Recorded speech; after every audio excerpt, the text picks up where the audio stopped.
Good evening everyone. आज मैं आप लोग के लिए लेके आया हूँ एक इम्पोर्टेंट टॉपिक जो है ब्लड।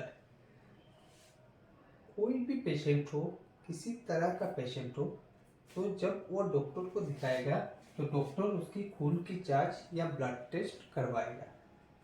तो टेस्ट के बारे में हम लोग बाद में डिस्कस करेंगे एक एक करके। तो सबसे पहले हम लोग ब्लड के बारे में कुछ बेसिक चीज़ जान लेते हैं।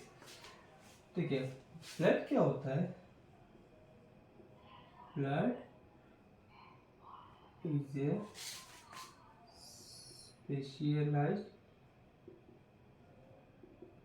a specialized body fluid। Blood एक स्पेशलाइज्ड बॉडी फ्लूइड है।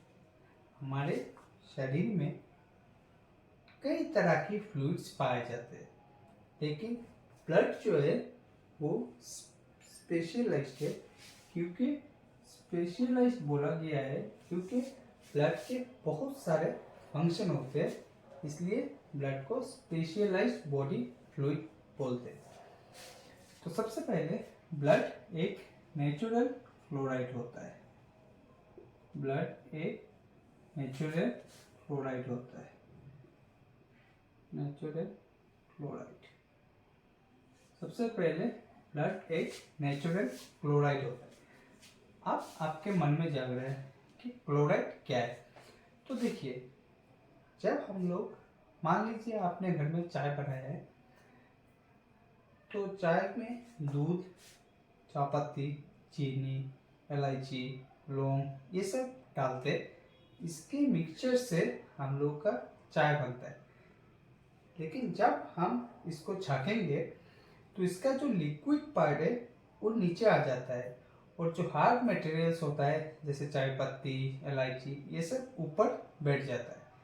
तो ब्लड को भी अब जब हम लोग छाकेंगे तो इसका जो लिक्विड पार्ट है वो नीचे आ जाएगा, और जो हार्ड पार्टिकल्स है वो छन्नी के ऊपर रह जाएगा। तो छन्नी के ऊपर जो चीज़ रह जाएगा उसको ही हम लोग क्लोराइड बोलते हैं। ये कोई डेफिनेशन नहीं है, मैंने जस्ट आपको समझाने के लिए ये एग्जाम्पल दिया है। और एक है जो इम्पोर्टेंट है, ब्लड एक कनेक्टिंग टिश्यू। ब्लड एक कनेक्टिंग टिश्यू है जो हमारे पूरे बॉडी को कनेक्ट करके रखता है। कौन? हम लोग का ब्लड। सर से लेके पाँव तक हर एक ऑर्गन को कनेक्ट करके रखता है हमारा ब्लड, इसीलिए इसको कनेक्टिंग टिश्यू बोला गया।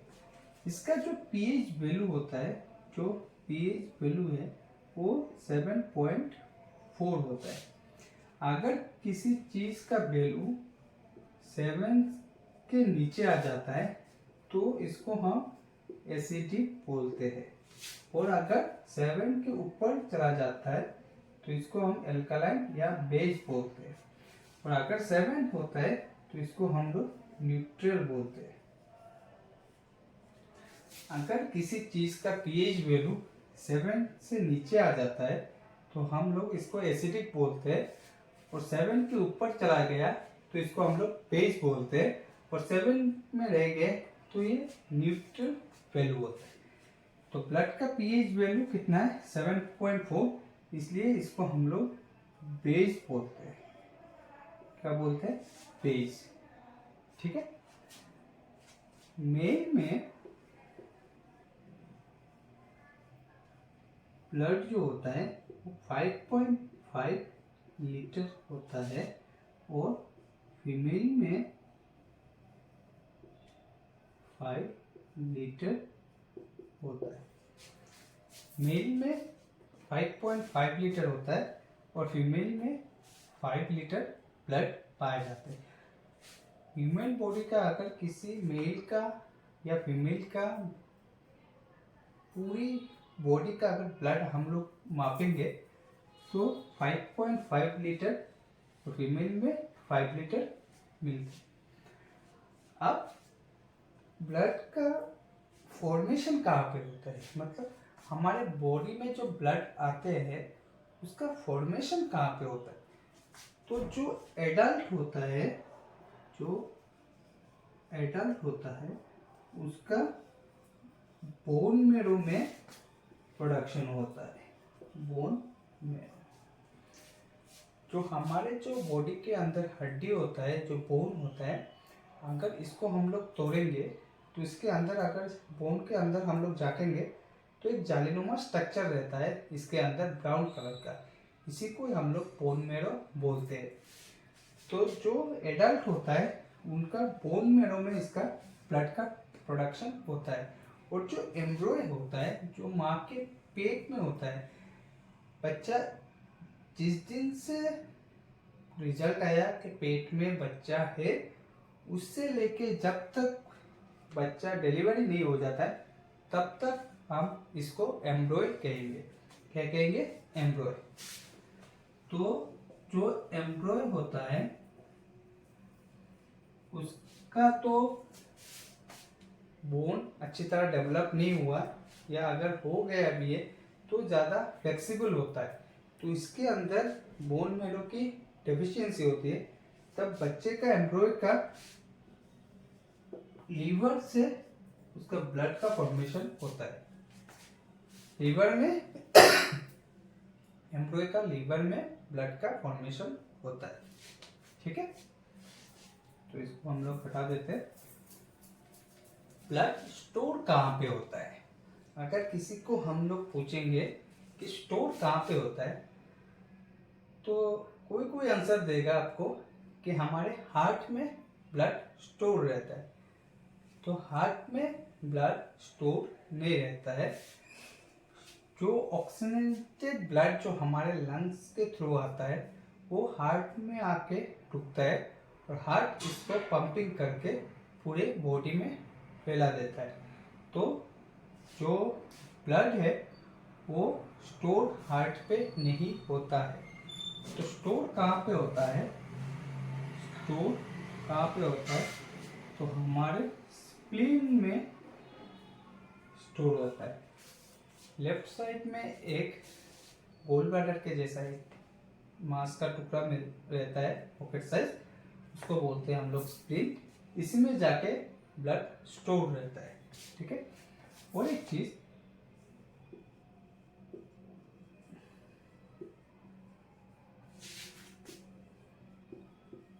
जब आरबीसी सेल क्या होता है उसको बाद में हम लोग समझेंगे।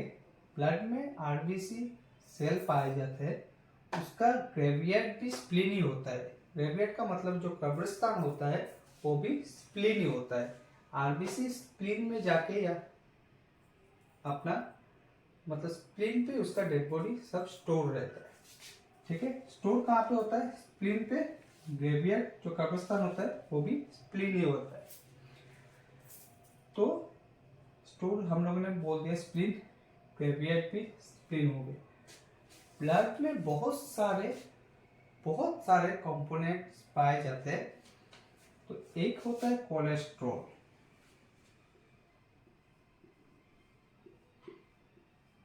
कोलेस्ट्रॉल ब्लड में 200 mg/dl,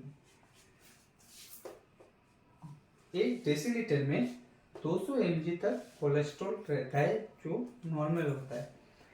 ये कोलेस्ट्रॉल बहुत जानलेवा होता है।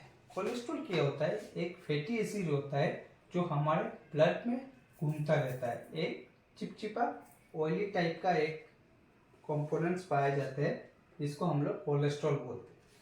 कोलेस्ट्रॉल क्या होता है? मान लीजिए ये हमारा वेसल है, ये हमारा वेसल है, तो इसके थ्रू जब ब्लड जा रहा है, वेसल में ब्लड हो रहा है, जा रहा है, दौड़ रहा है, तब कोलेस्ट्रॉल क्या होता है? किसी भी एक जगह पे कोलेस्ट्रॉल फॉर्मेट हो जाएगा। अब कोलेस्ट्रॉल जब यहाँ पे हो गया है तब ये रास्ता बहुत पतली हो जाता है, ये रास्ता बहुत पतली हो जाता है। तब ब्लड जो होता है प्रॉपर तरीके से स्पार्क नहीं हो पाता है, और ये चलता रहता है। मतलब हार्ट हम लोग का कंटिन्यू पंप कर रहा है ब्लड। तो ब्लड हार्ट से 120 की रफ्तार से जाता है और 80 के रफ्तार से वापस आता है, जिसको हम लोग बीपी बोलते हैं।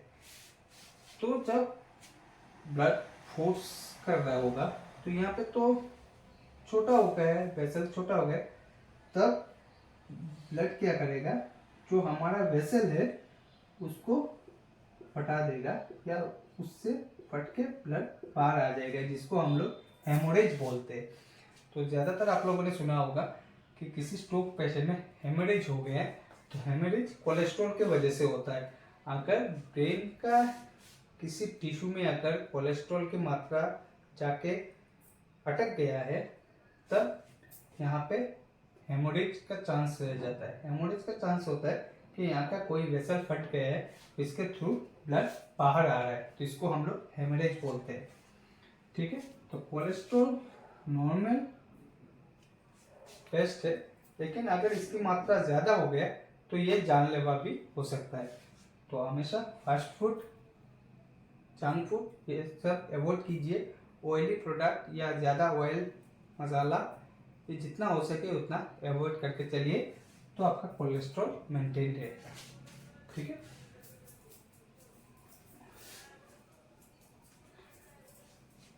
और एक बार ब्लड में एक हीमोग्लोबिन पाए जाते हैं।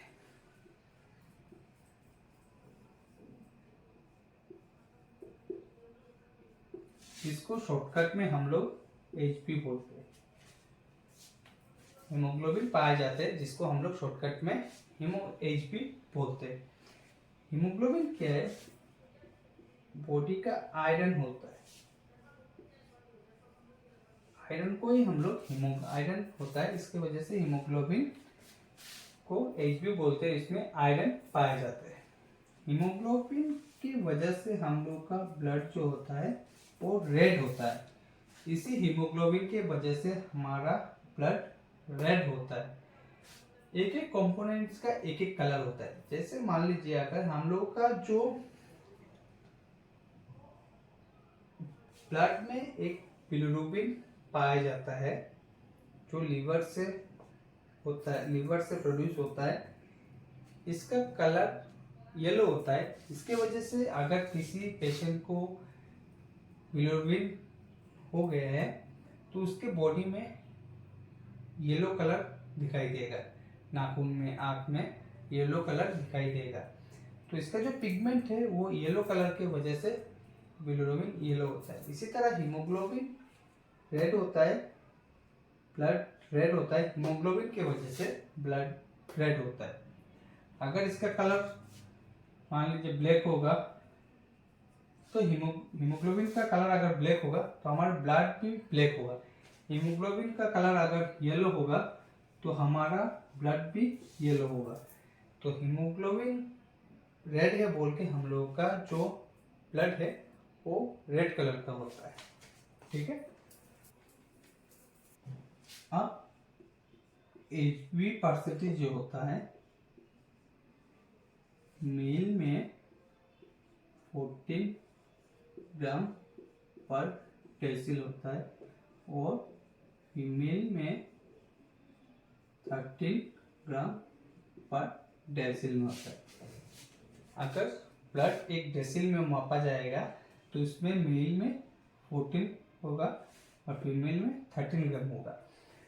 अगर मतलब मेल में 14 है, मतलब इसका जो आयरन होता है वो ज़्यादा है और फीमेल का आयरन थोड़ा कम है।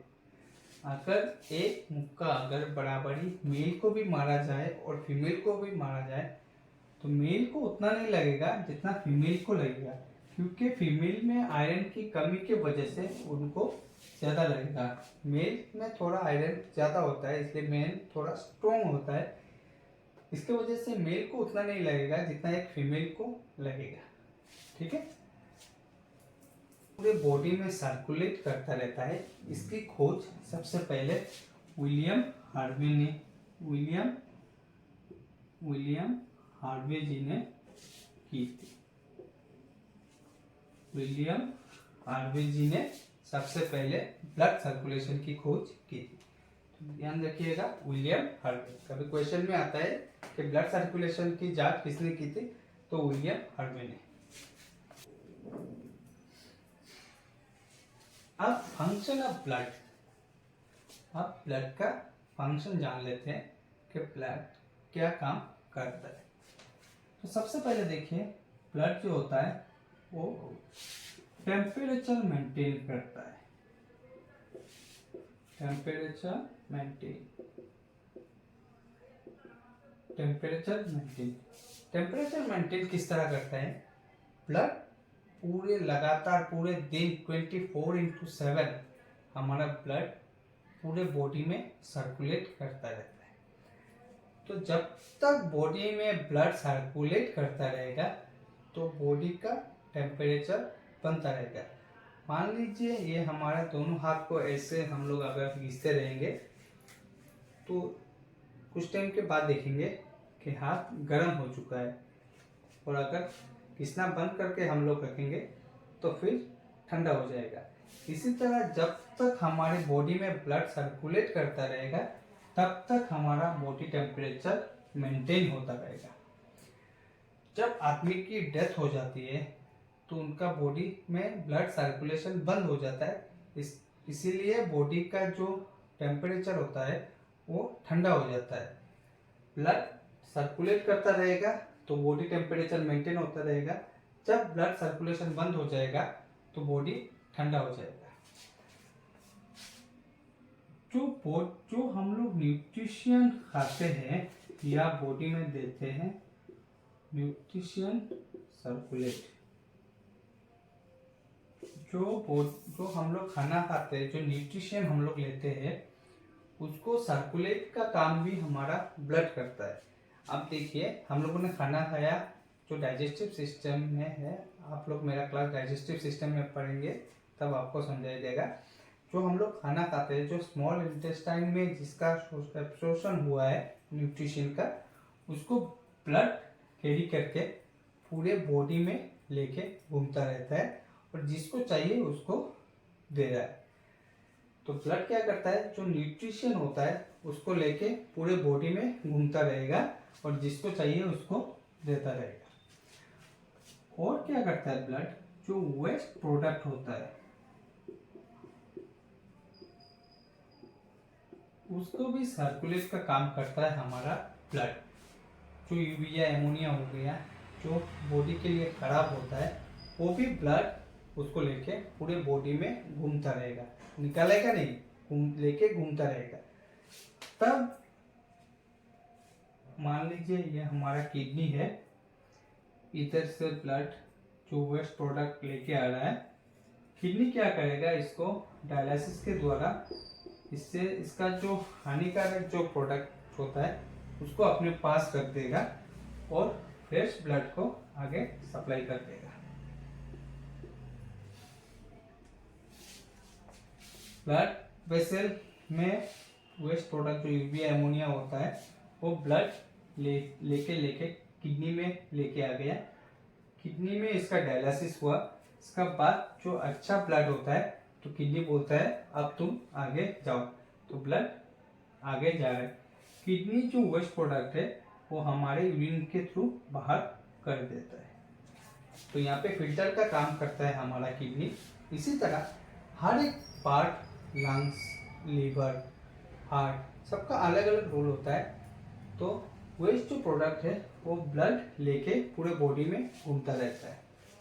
और एक काम क्या करता है ब्लड, एक गैसेस ऑफ एक्सचेंज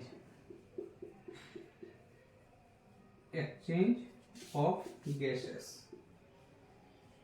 जो कार्बन डाइऑक्साइड जो ऑक्सीजन होता है उसका जो एक्सचेंज होता है वो हमारा ब्लड ही करता है। ब्लड पूरे बॉडी में ऑक्सीजन लेके जाएगा और वापस आने के टाइम कार्बन डाइऑक्साइड लेके आएगा। तो एक्सचेंज ऑफ गैसेस कौन करता है, हमारा ब्लड। टेम्परेचर मेंटेन करता है ब्लड, न्यूट्रिशन सर्कुलेट करता है blood, waste product circulate blood करता है, और एक्सचेंज ऑफ गैसेस ब्लड करता है। ठीक है, में दो टाइप पाए जाते हैं। सबसे पहले होता है प्लाज्मा और होता है कार्पल्स जो हार्ड पार्ट होता है, और होता है कार्पल्स। प्लाज्मा जो होता है वो पूरे ब्लड का 60% होता है। प्लाज्मा जो लिक्विड पार्ट होता है उसको हम प्लाज्मा बोलते हैं, ये पूरे ब्लड का 60% होता है। और कार्पल्स जो होता है वो 40% होता है। ठीक है। प्लाज्मा में फाइब्रिनोजन,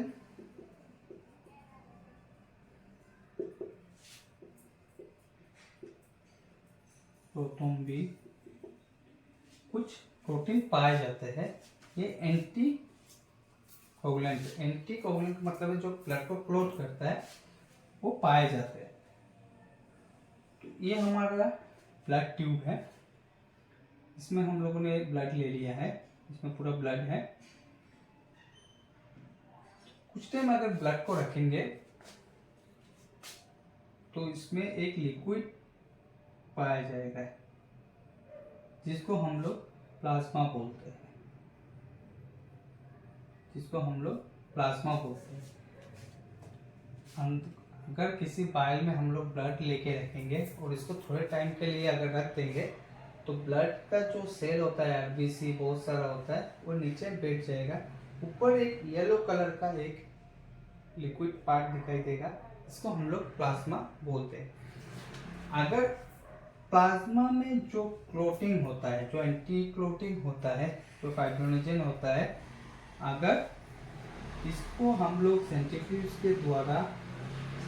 के द्वारा इसको अगर हम लोग बैठा दे तो इसको ऊपर जो लिक्विड पार्ट बचेगा इसको ही हम लोग सीरम बोलते हैं, ध्यान से सुनिए। जो वायल में हम लोगों ने ब्लड लिया है उसको मान लीजिए हम कुछ टाइम के लिए रख देंगे तो इसको देखेंगे एक नीचे में ब्लड बैठ गया है, जो व्हाइट सेल जो रेड ब्लड सेल होता है नीचे बैठ गया है। ऊपर एक येलो कलर का एक लिक्विड पार्ट रहेगा, उससे अगर हम लोगों ने एंटीकोगुलेंट जो सेल्स होता है इसको अगर सेंट्रीफ्यूज के द्वारा इसको हम लोग बैठा देंगे तो इसके बाद जो ऊपर का लिक्विड बचेगा इसको ही हम लोग सीरम बोलेंगे। ठीक है। और हमेशा जो ब्लड का कलेक्ट जो टेस्ट होता है वो हमारे सीरम से ही होता है। अब कार्पल्स में देखिए 3 टाइप के कार्पल्स पाए जाते हैं। कौन से? तो सबसे पहले है आरबीसी, इसका बाद है डब्ल्यूबीसी और इसका बाद है प्लेटलेट।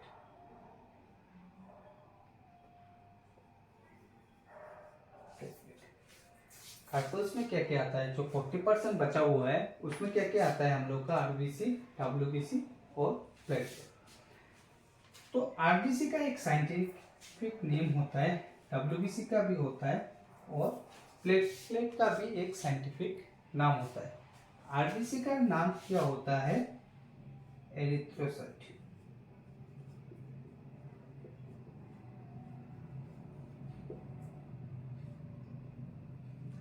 आरबीसी का टेक्निकल नाम होता है एरिथ्रोसाइट, डब्ल्यूबीसी का होता है लिम्फोसाइट और प्लेटलेट का होता है थ्रोम्बोसाइट।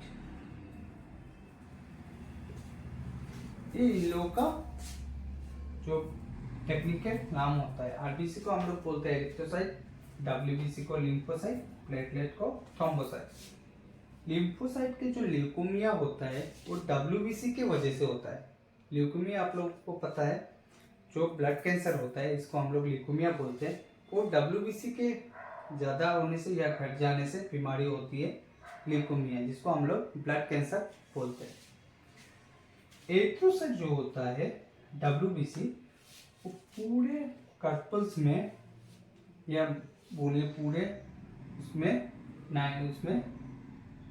95% होता है।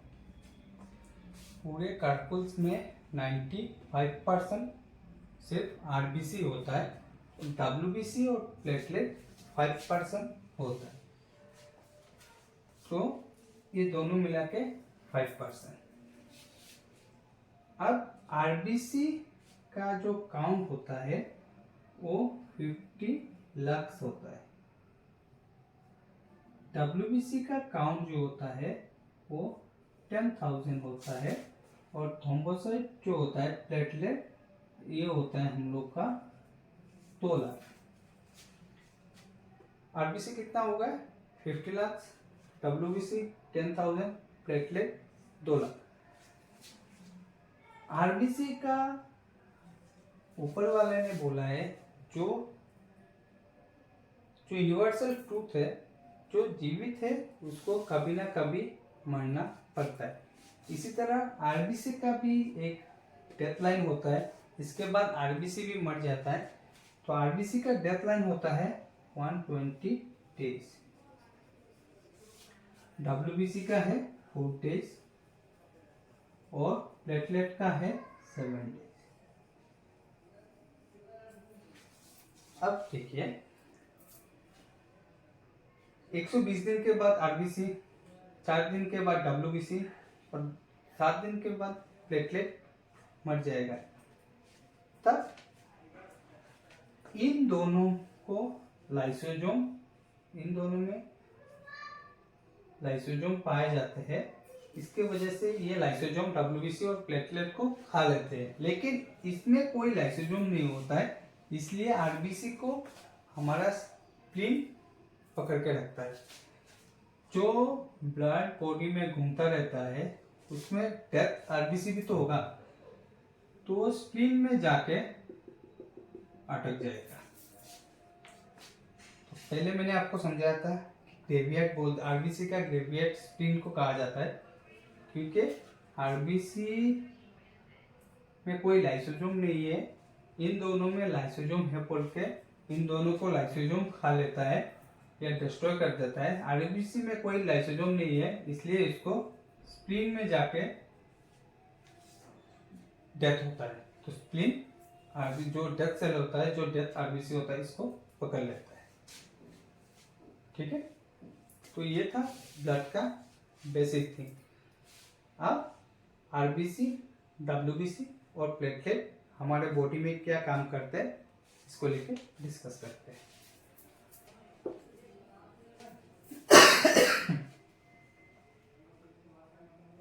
तो सबसे पहले RBC, इसका जो साइज होता है RBC का वो राउंड शेप का होता है। RBC का शेप जो होता है वो राउंड शेप का होता है, मतलब इस तरह से राउंड शेप, और इसका जो बीच में दबा हुआ रहता है। RBC का जो सेल होता है उसका बीच में दबा रहता है, तो ये राउंड शेप का होता है। इसमें न्यूक्लियस नहीं होते। जो मेन पॉइंट होता है, जो सेल का न्यूक्लियस, वो प्रेजेंट नहीं होते RBC में।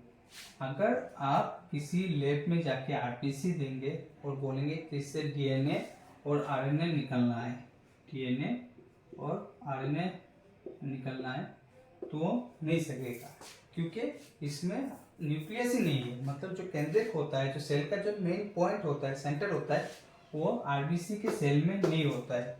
इसके वजह से DNA और जो RNA है वो कभी भी RBC की सेल से नहीं निकल पाएंगे।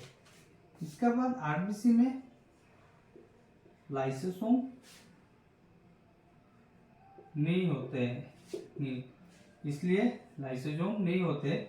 इसके लिए जो RBC का ग्रेवियर्ड होता है वो स्प्लीन को माना जाता है। ठीक है, RBC का शेप होता है राउंड, उसमें न्यूक्लियस नहीं होता है, लाइसोसोम भी नहीं होता है, इसलिए RBC को स्प्लीन में जाके मरना पड़ता है, या जब डेथ होता है तो स्प्लीन RBC को पकड़ लेता है, RBC को खा लेता है। ठीक है, इसका बाद पूरा जो कर्पल्स होता है, जो हार्ड पार्टिकल्स होता है ब्लड में, उसका 95% RBC होता है। 95% आरबीसी होता है। इसके बाद जो आरबीसी जिसको हम लोग हीमोग्लोबिन बोलते हैं, उसको हम लोग हीमोग्लोबिन बोलते हैं, एचबी, जो हीमोग्लोबिन पाया जाता है जिसको हम लोग एचबी बोलते हैं, उसके कम होने से या आयरन की कम होने से एक बीमारी होती है जिसको हम लोग एनीमिया बोलते हैं। क्या बोलते हैं? एनीमिया। अगर किसी मरीज को खून की या ब्लड की कमी हो रहा है तो इसको हम लोग एनीमिया बोलते हैं। इसका मतलब पेशेंट का हीमोग्लोबिन लो है, या बोल सकते हैं एचपी लो है, एचपी परसेंटेज लो है, या बोल सकते हैं आयरन लो है, या बोल सकते हैं पेशेंट का आरबीसी काउंट लो है। इसके वजह से पेशेंट को एनीमिया की प्रॉब्लम हो रही है। ठीक है। आरबीसी क्या करता है? जो हमारे बॉडी होता है उसको एक ऊर्जा देती है, मतलब एनर्जी का काम आरबीसी करती है, स्टेमिना देने का काम करती है, ये पावर प्रोवाइड करते हैं,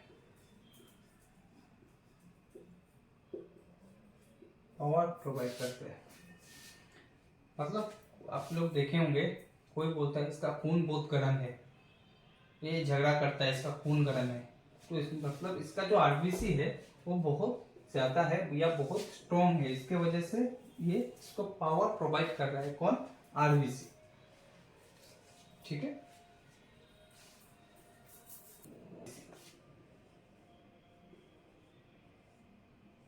इसको हम लोग बोलते हैं व्हाइट ब्लड कार्पल्स या व्हाइट ब्लड सेल्स। अब देखिए इसका जो साइज होता है वो अनशेप होता है। इसका कोई साइज, बेसिकली कोई साइज नहीं होता है, इसी टाइप का ही होगा। जैसे आरबीसी राउंड शेप का होता है तो डब्ल्यूबीसी का कोई साइज नहीं होता है, इसलिए ये अनशेप का है। ऐसा भी हो सकता है, ऐसा भी हो सकता है, या ऐसा भी हो सकता है, ऐसा भी हो सकता है, मतलब ये अनशेप का है, इसलिए इसका साइज को अनशेप होता है।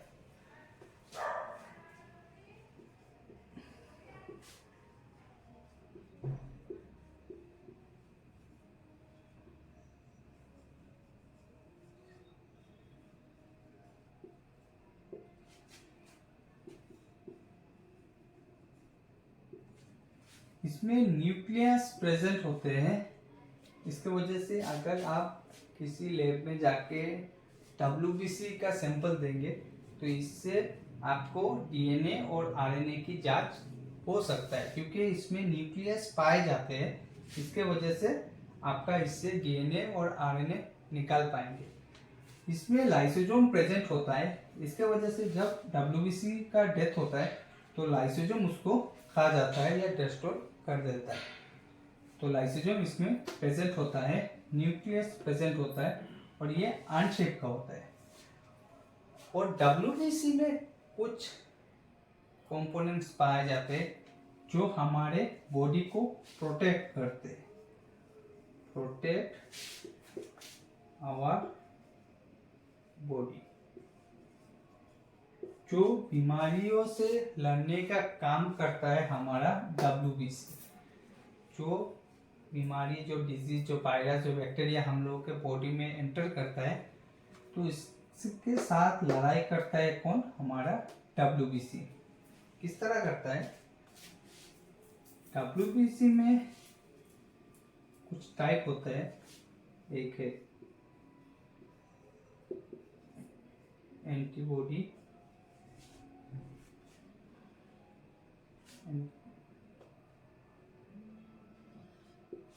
एंटीबॉडी,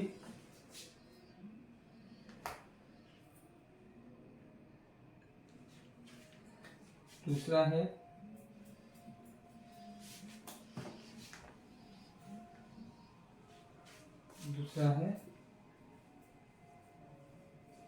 लिम्फोसाइट और मोनोसाइट,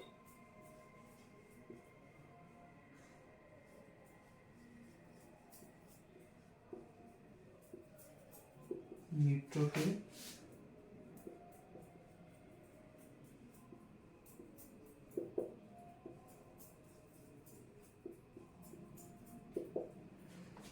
ये 5-6 मिल के WBC होता है। Antibody, lymphocyte, monocyte, neutrophil, eosinophil, basophil.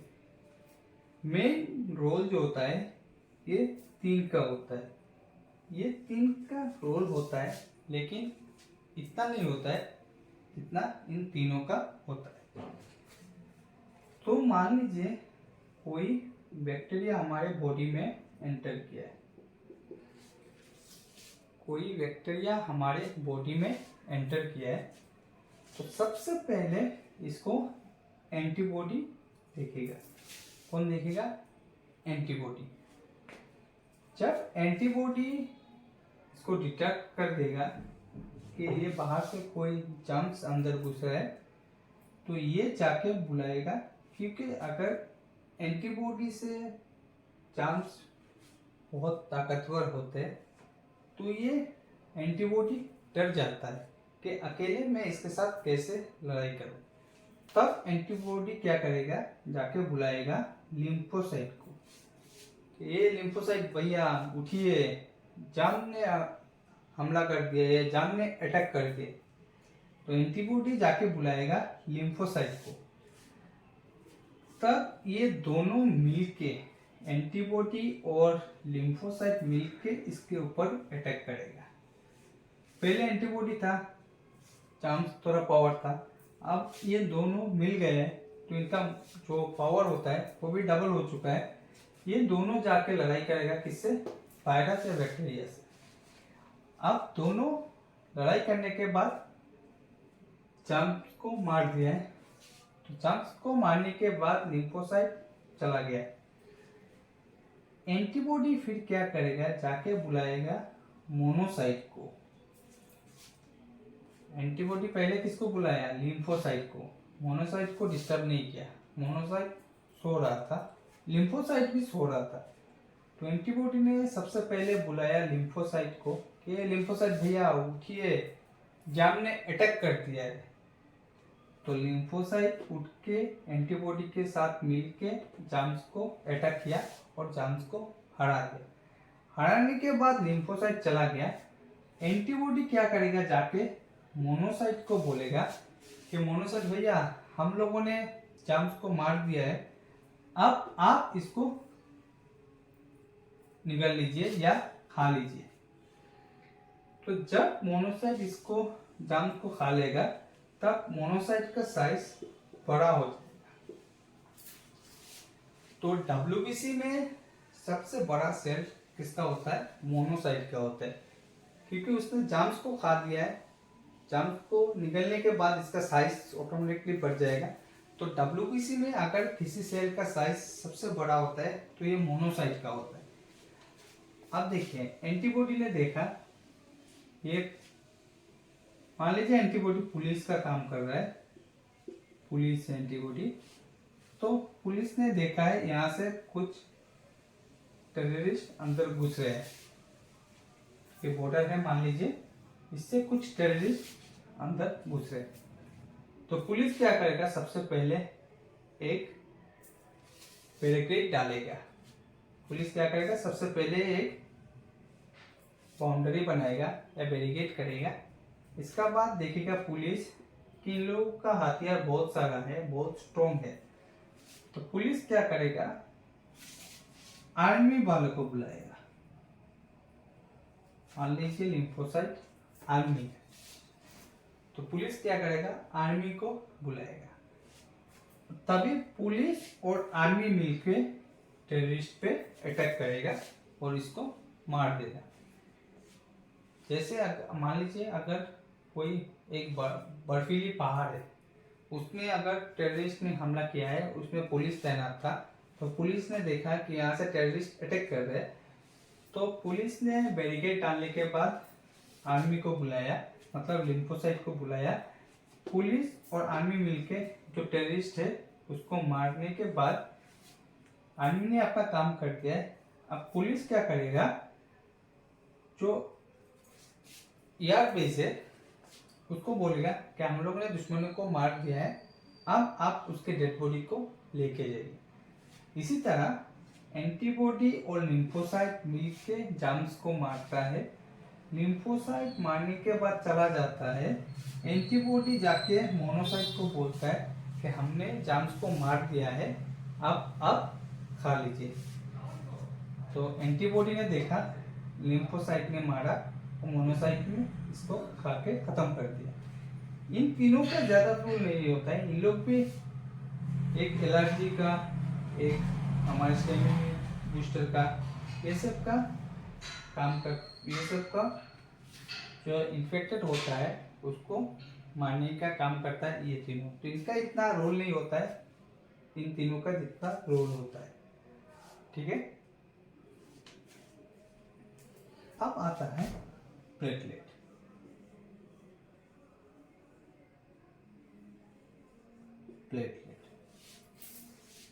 Blood में प्लेटलेट का काम क्लोटिंग में ज्यादा आता है। जब कट जाता है हमारे हाथ पैर में, तब जो थक्का बनता है, जो क्लोट बनता है, वो प्लेटलेट की वजह से बनता है। तो ब्लड में सिर्फ इसका काम होता है, इसका साइज जो होता है वो उत्तल लेंस होता है, मतलब इस तरह होता है। ठीक है, इसका जो लेंस होता है वो उत्तल लेंस होता है।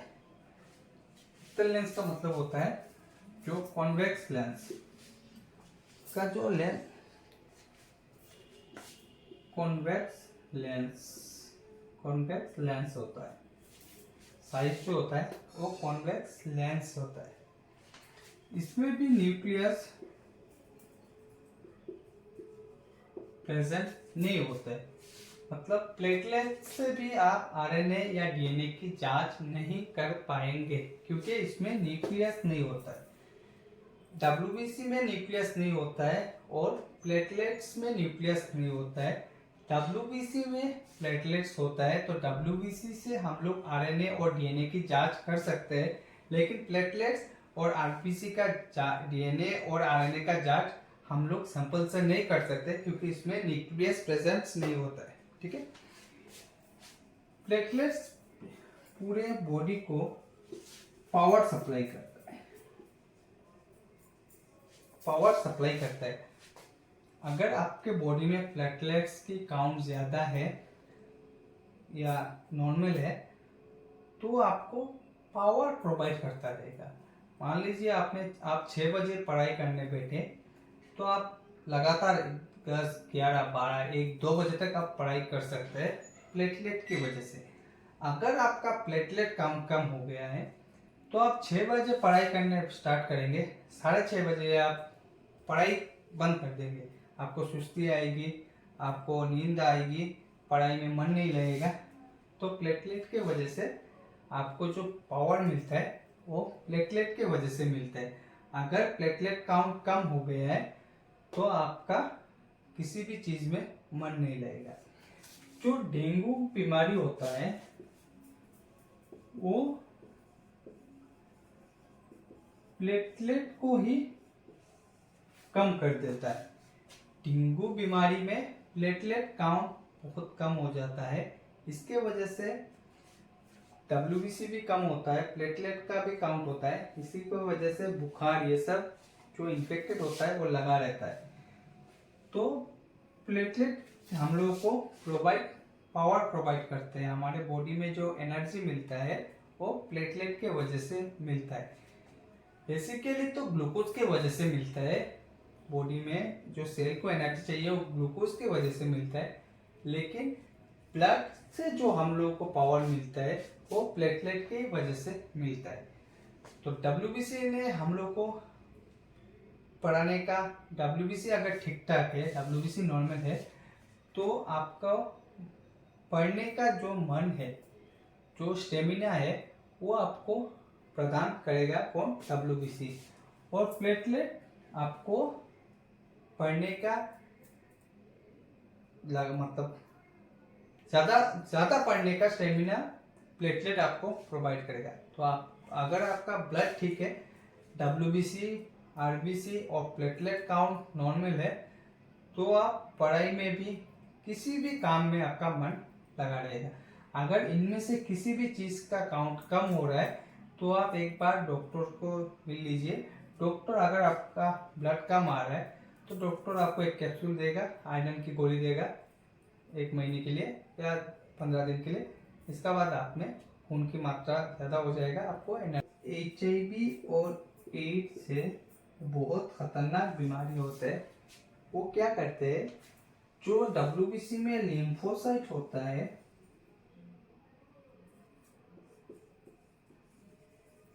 लिम्फोसाइट होता है जो इन्फेक्टेड होता है, जो इन्फेक्शन या डिजीज होता है जिसको मारने का काम करता है, वो HIV एड्स में खुद ही मर जाता है।